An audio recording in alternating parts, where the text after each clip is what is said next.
Welcome! Today, we're going to dive deep into a classic Japanese folktale. It's a story that gets at a really timeless idea, how our inner character, who we really are, ultimately shapes our destiny. So let's start with this big question. This story shows us how two sets of people, given pretty much identical opportunities, can end up in wildly different places. And it really all comes down to who they are at their core. All right, so our story kicks off with two households. They live right next door to each other, but believe me, their personalities could not be more different.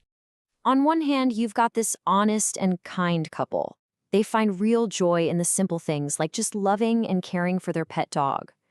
But on the other hand, you have a couple that's just defined by cruelty and this burning desire for whatever isn't theirs. And this word right here, covetous, is so important. We're not talking about simple jealousy, no.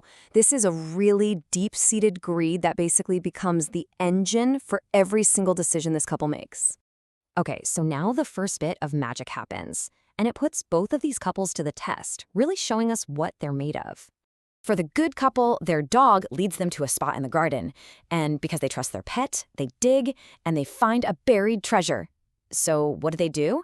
They use it to make their lives better, of course, but they also give money to the poor. Their kindness gets rewarded, and they immediately share that reward. Now, for the complete opposite, the envious couple. They borrow the dog, but not out of love. They see it as a tool. They force it to find a spot for them, but all their greed unearths is a disgusting pile of filth and, well, garbage. And here's where their character shows its darkest side. Instead of maybe thinking about their own actions, their disappointment just boils over into pure rage.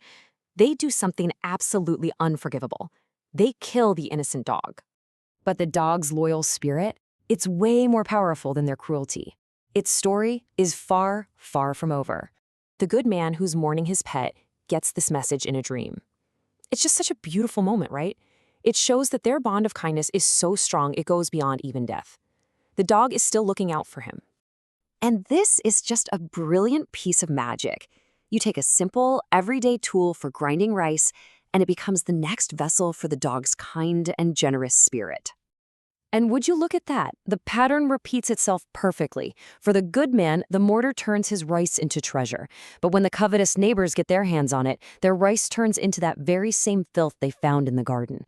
It seems like the magic only works if you have the right intention.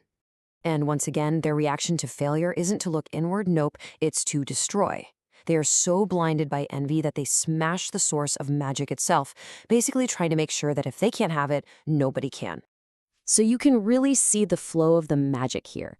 The dog's loyal spirit isn't gone, it just transforms.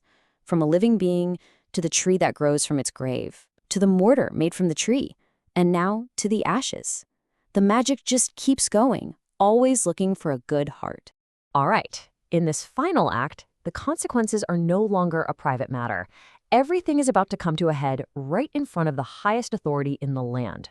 The dog's spirit gives guidance one last time.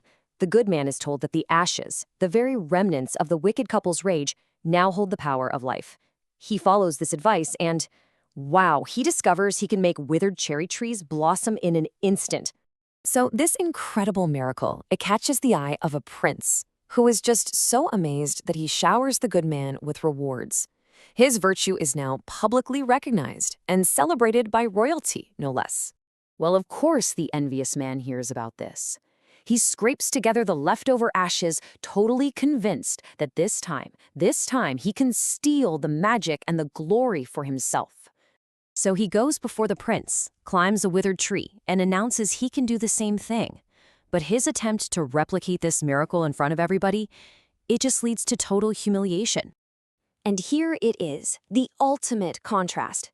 The very same ashes that brought life and beauty from the good man's hand become a weapon in the wicked man's. They don't create flowers, they fly into the prince's face, blinding and choking him. It causes offense instead of wonder.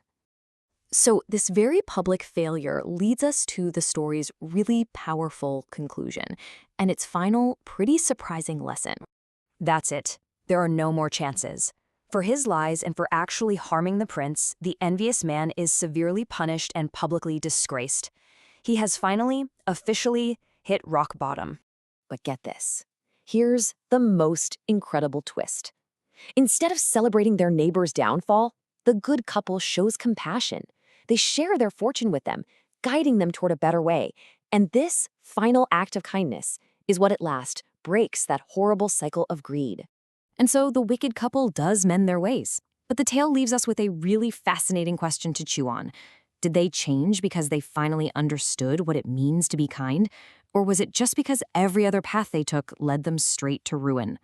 It's a powerful thought about what really motivates us to be better people.